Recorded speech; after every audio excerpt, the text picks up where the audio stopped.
Hello, it is Richard the Urban Warlock here. So this is part 2 of my once in a blue moon twin flame readings. Now, as I was saying in part 1, personally I do not believe in twin flames. I think the concept is bullshit and it is designed to keep you in a toxic, karmic cycle with somebody who is not interested in you. My personal beliefs are that twin flames are just yet another karmic, okay? But the signs and synchronicities, they're the ultimate karmic partner that you have to break until your divine counterpart comes in. And if you can break that, that's when your divine counterpart will come in. However, it is all just a belief system. And if you want to believe you have a twin flame, that is perfectly fine. What I would say is, just to err on the side of caution, if you do believe in twin flames, the concept is that not many of us have them. So I would question if you are one of those few people. Okay, so part 1, we identified that you're kind of breaking the illusion with this person and you're realising it's a little bit of bullshit, and potentially the universe has activated you to go on a new path and potentially is going to bring in your true one. Okay, so I'm looking at a couple of months down now to see if you've actually realised this. Okay, right, okay. You're still in a little bit of waiting energy from what I can see so far. So the first card is the Knight of Wands in the reverse position. So Wands relates to fire, we're generally talking about taking some kind of action. Knights don't have the knowledge of the kings and the queens. They're more so than the pages, but they're more about kind of getting out and giving something a go, especially with this knight. Now he's galloping in, okay? He's galloping to take action. Now, I feel this is yourself and it's in the reverse position. I feel that you're not fully taken action to break away from this situation yet, okay? We then got the Sun card in the reverse position. Okay, now the Sun is the most positive card in the deck. For me, this is one of the fixed cards, so it's saying it's coming, okay?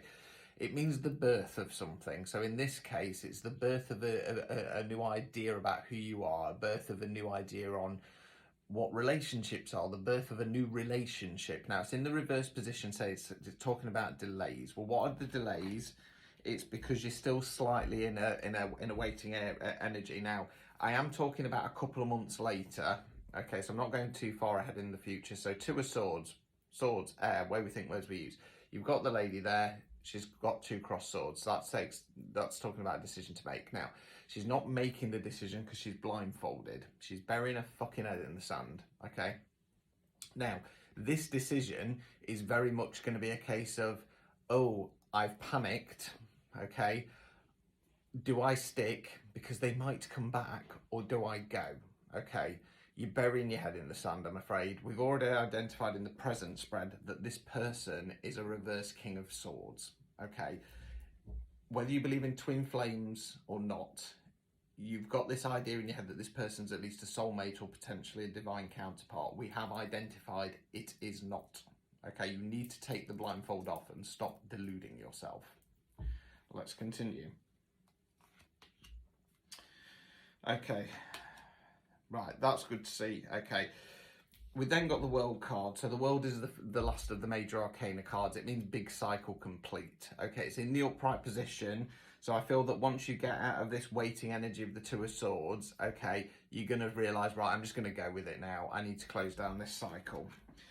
That's going to come with the help of the Six of Cups. So Cups relates to water. We're talking about something on an emotional level. Now, in the upright position, this talks about equal give and take on an emotional level. When it's in the reverse position, we're realising one party's doing all the giving, one's doing all the taking, and guess which one you are, okay? Like I say, twin flame energy, twin flame story is the masculine energy. Doesn't matter if it's a man or a woman, but the masculine energy runs, the feminine energy sits and waits or chases, and they just keep running, okay?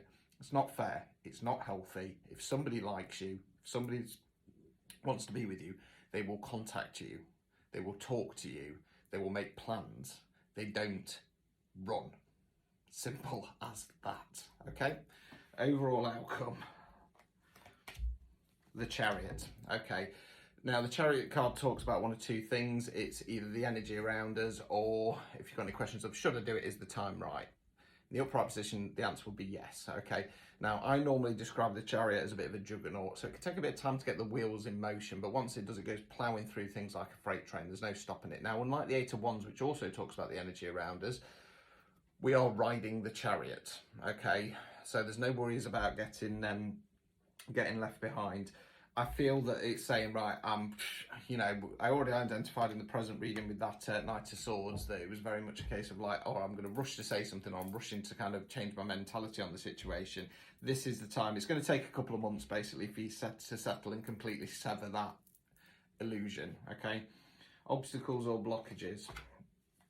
Justice, okay. So it kind of feels a bit like if you keep thinking that, you know, if you're going to wait around, it's going to be the justice you deserve, you're deluding yourself, okay? The justice that you deserve will only come along when you break this cycle. Final card, removing any blockages. Four of Swords in the reverse position. Now, it's not as bleak as it looks, this card. Okay, it talks about periods of rest. Okay, when it's in the reverse position, we're not listening to our mind, we're not listening to our body. The advice of this card is to realise that all you have been doing is making yourself ill, okay?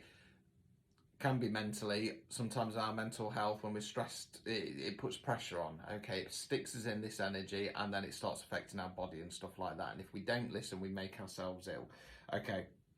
Like I say, I know I come across as blunt and I know I come across as harsh. Like I say, for me, the twin flame thing is bullshit, okay?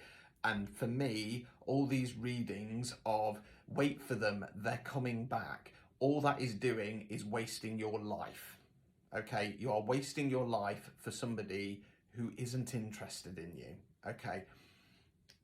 It makes me cross because life is too fucking short.